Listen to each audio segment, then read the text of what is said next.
Okay, today I am going to open up this Acer laptop. This model is the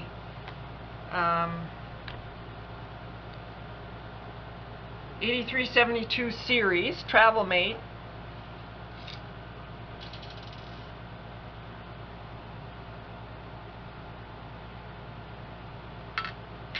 It's the TM8372T-6453, and it says its model number on the label. It says its model number LN1, whatever that means. So what I want to show you, this is one of the easiest laptops I've ever opened. The goal here is I won't be disassembling the screen because there's nothing wrong with the screen, and I have no reason to do that, to do anything with the screen. So the reason I'm opening it is because I have to get the motherboard out because the laptop is overheating, and I had a new charge socket soldered onto the board, and the guy who did the soldering touched the soldering iron against the tape which surrounds the heatsink on this laptop and melted a hole in the tape. And I believe what's happening now is that all this tremendous amount of heat, because laptops run very hot, and all this some of this tremendous amount of heat is pouring back into the cabinet through this hole in the tape that surrounds the heatsink, and it's causing the thing to overheat pretty fast, and it just freezes. Now,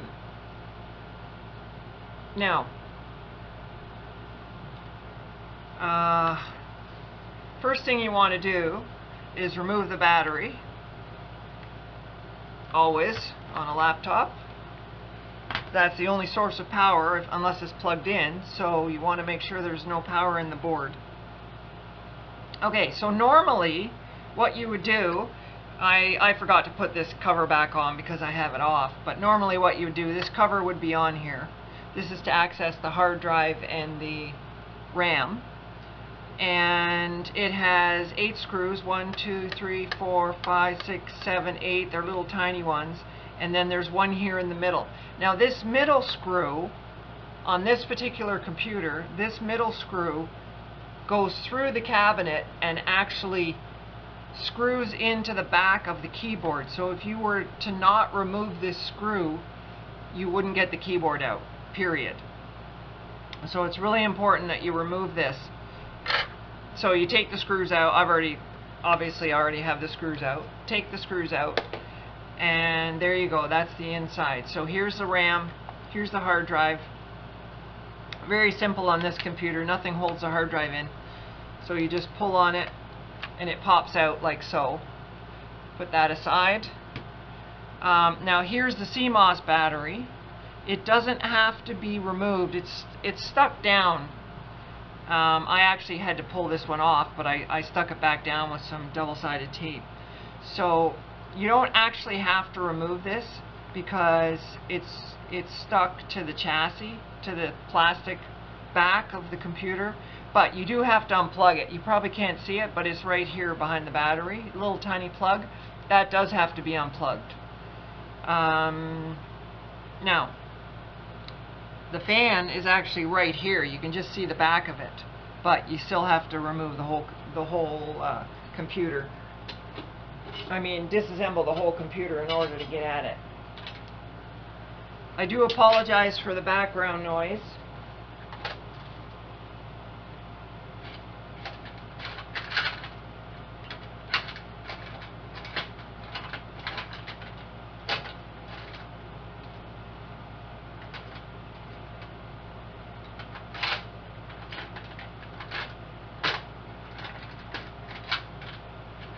It's very hot here today, and the air conditioner is sitting right beside me on full blast, so I do apologize for that.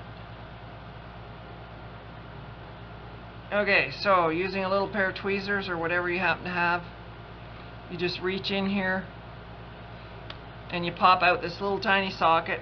I don't know if you can see it, but there it is. Just undo that. Now, most people, when they're disassembling a computer, they remove the RAM. Sometimes it's necessary and sometimes it's not. On this particular computer, it's not necessary. It doesn't, having the RAM in there doesn't impact the disassembly whatsoever. Okay, so after you've done that, then there are a ton of screws. So let me point them out here. There's 1, 2, 3, 4, 5, 6, 7, 8, 9, 10, 11, 12, 13, 14, 15, 16, 17. Plus, I don't know if you can see this, but here along here at the very edge of the battery compartment, there's 4 tiny, tiny silver screws. So that'd be 18, 19, 20, 21. Now, they all have to come out. Not a big deal.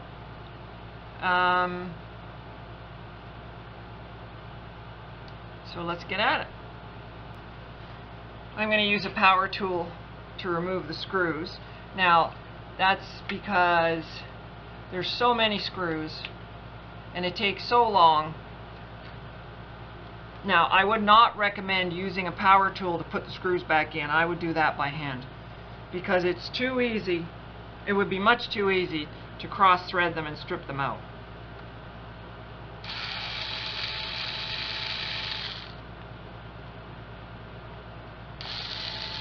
You don't have to worry too much on this laptop about the screws, where the screws go, because I believe they're all pretty much the same except this one, and this one, and this one here. They are silver screws, the rest of them are black.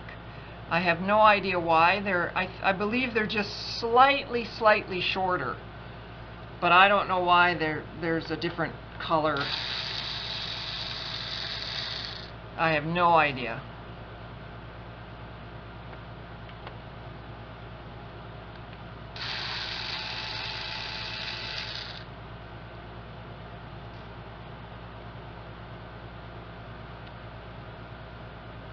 Now that one, the screwdriver can't reach, so I'm going to use my little, that's a pretty deep one, my little tiny screwdriver to get this one out. So that's the 4 silver ones. And I'm not sure this one's supposed to be a silver one, but when I originally disassembled this computer, it was many months ago, and while I did separate the screws when I removed them, I subsequently forgot, you know, how I separated them. So when I went to put it back together, I didn't know where the screws went. Just based on memory, I remembered that these 2 were silver screws, and this one has an arrow pointing to it like these 2, so I made the assumption that this one is silver as well, and then this one I just put the silver one in there. Okay, so now we'll get the rest out. I believe this one might be too deep for my screwdriver.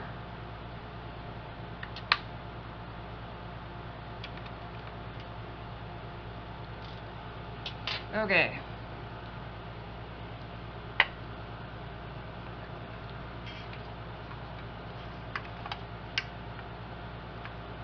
I just keep my screws in this little case here, just so that they don't go flying. It's pretty easy to lose tiny, tiny screws like this.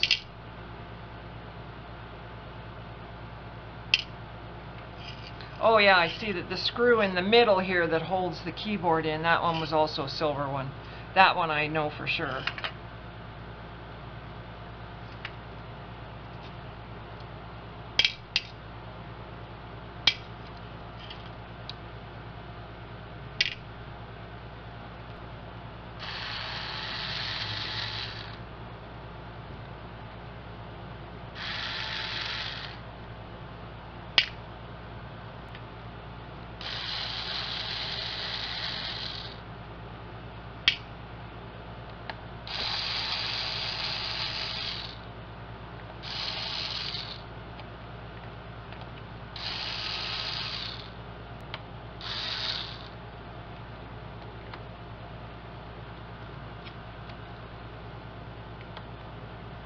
Okay, so my camera shut off. So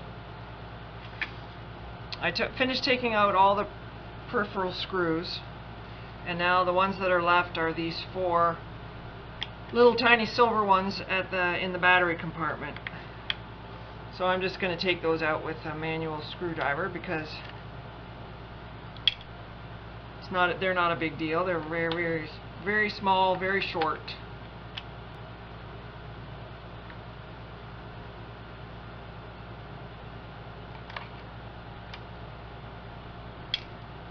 Okay, so that's it for the screws. Just going to double check that I got them all. Looks like I did. So now you want to flip it over, and now we're going to go at it through the keyboard. Once we remove the keyboard, there are a few tiny ribbon cables that you'll have to disconnect, and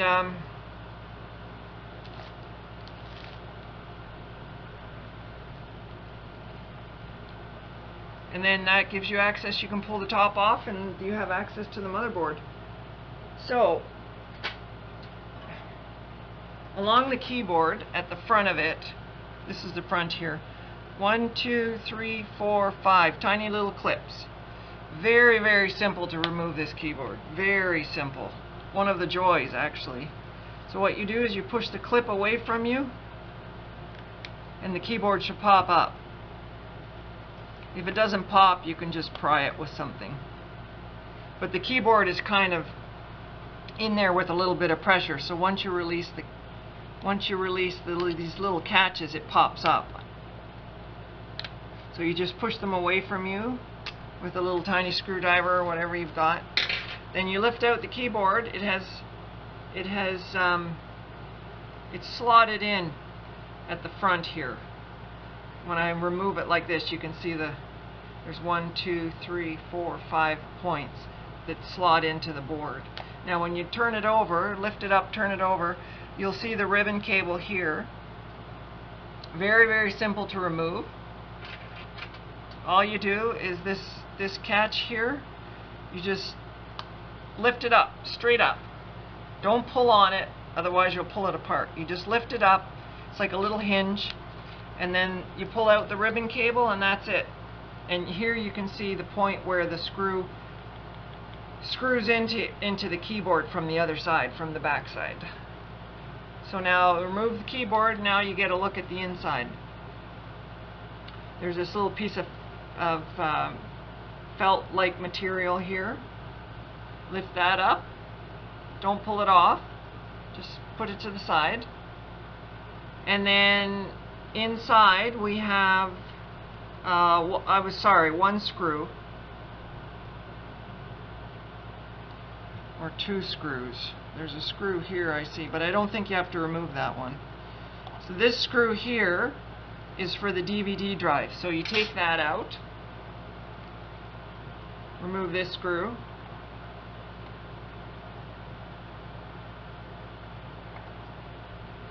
and then you can push the DVD drive out.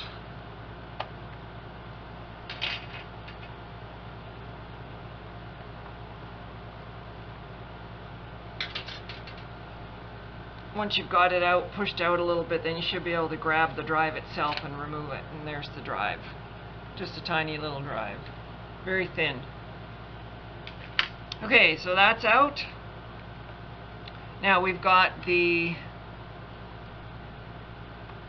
ribbon cable here for the touchpad. Same deal with the keyboard. It has this tiny little connector. And all you have to do is lift it up like a little hinge, pull it out. That's it. Disconnected.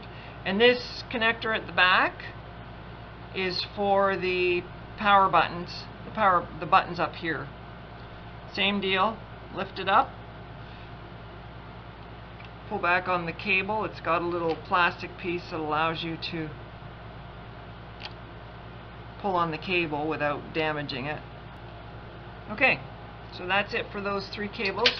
Over here is the connector for the screen, but you don't remove that yet. Okay, so that's it. Now you can lift the top off.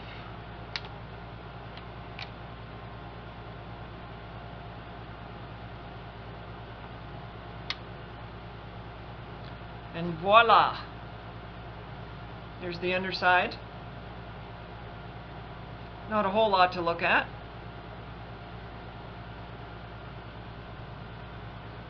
Okay, and now you have access to the motherboard. There is the motherboard, including the I/O board, which is screwed on, and of course you have the networking card, the Wi-Fi card. Okay, so this board is very simple to remove, much easier than most laptops I've worked on. There's 3 screws, and they're marked with big white arrows. There's one here. There's one here underneath this Wi-Fi wire, antenna wire, and there's one over here on the I/O board. And that's it. And then here you have the connector for the screen. Has a little handle on it. You just pull up on it, straight up. Very, very tiny, very delicate connector, so be careful. Let's move that out of the way. And you can remove these Wi-Fi antenna wires. They're very simple to remove. You just pull up on them. If it needs a little help, you just sort of pry very gently from the opposite side. Just make sure they just pop straight up. And then there's a couple of little tiny connectors. There's one here. I don't know what it does. It looks like it connects to the I/O board, or no, it doesn't. It connects somewhere else. But it's very, very small. So get a pair of very fine tweezers and just push it back. And then you remove it out of this little slot it's in, just to get it out of the way of the board. And then the white antenna wire, you can just pull that out from behind the tape, and that's it for that. And then over here you have a white connector, and that's for the one of the speakers by the looks of it. Just sort of rock that out, try and go straight back as much as you can.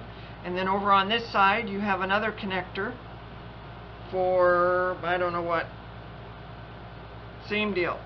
Just go straight back.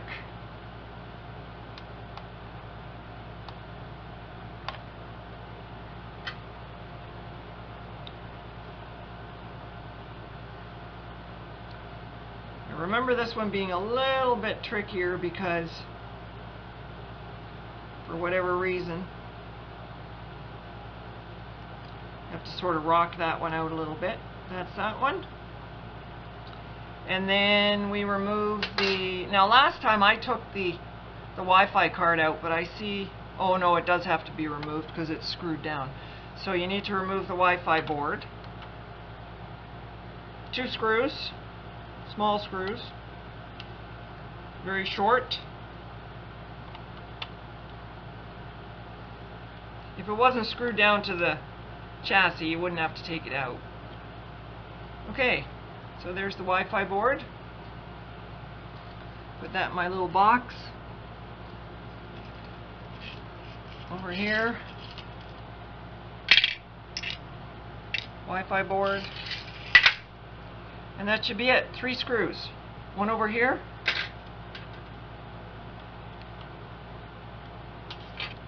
One here.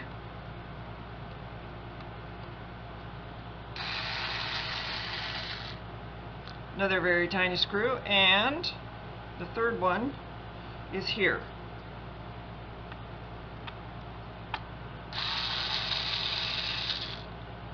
And that's it. Now you can lift up on the right side. It'd be your left, but if you were working on this computer, it'd be your right side. Lift up on the board. it'll catch a little bit right here where the connectors go through the openings. Lift up the right hand side, pull it slightly to the right, just sort of there are some pins that hold it, so you need to lift it up high enough that you can clear those pins, and then you just pull it out. Flip it over, and there you go. That's the whole computer right there. Okay, so I hope you've enjoyed this video. I hope it's been helpful. If you've enjoyed the video, give me a like. If not, give me a dislike. And thanks for watching.